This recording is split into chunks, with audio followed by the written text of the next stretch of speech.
Tahun 2005.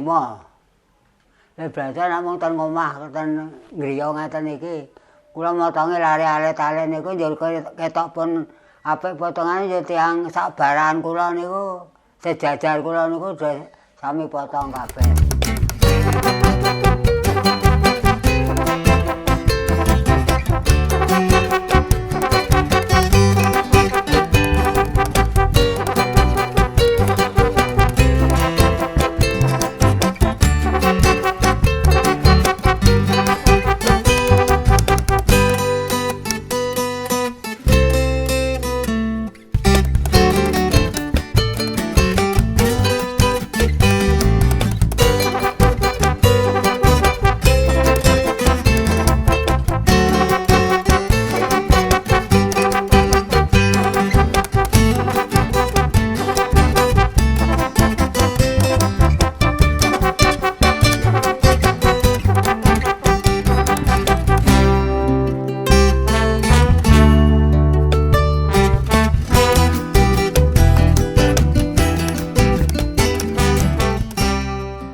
Biyen asli kula jenenge Supiono nggih jegur sumur kula isih urip nggih dilih pindah jeneng karo tiyang sepuh kula.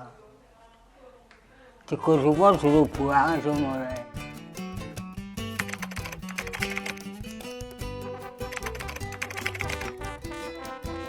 Wonten sipale liyane kula buruh mluku napa riyen.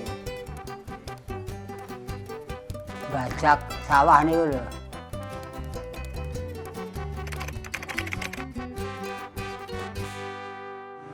Ngangge alat lama ya mboten ngangge gunting mesin cara sakniki.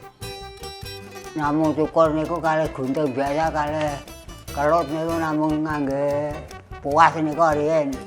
Wong dereng wonten wong adol. Kelut kaya sing kula nggih niku mboten dereng wonten wong adol jaman semanten. Wau sepi nggih to, malah kula wong 10 menonton. Wong kulino kula sing ten pasar iki kula kabeh. Ku siji sing wong liwat niku kathah. Tak didine nggih sareng ya do moh trima kula. Salah apik yen. Kula nek ngerek resik nika nggih, isih tak baleni nganggo silek nika lho. Ini resik nika kula nek ngerek.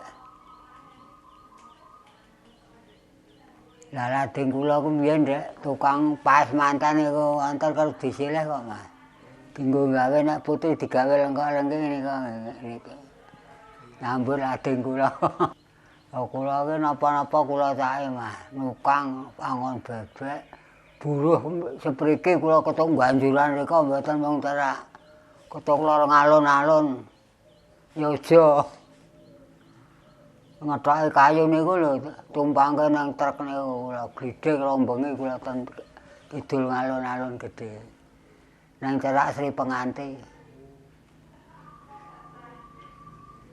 Ngangge sederhana nang biasa nggih gunting nir ketok apik kula keriki niku lho, Mas.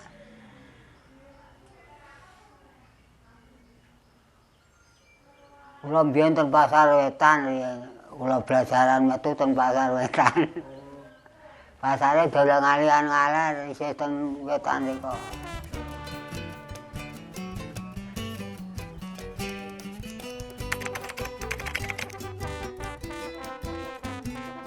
Mboten nonton tantangane.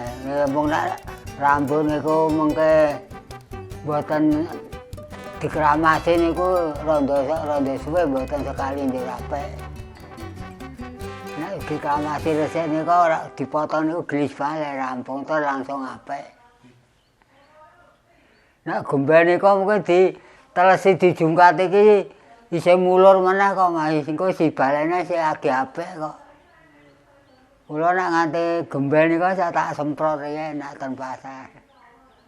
Semprot jungkate rata guntinge rata alus niku. Dawa gandeng-gandengan jungkate ra isih mulur. Tantangane ya mung niku wong reget ora sepisan langsung dadi. Nah langsung dikramasi resik niku dipotong cepet dadi. Bedane.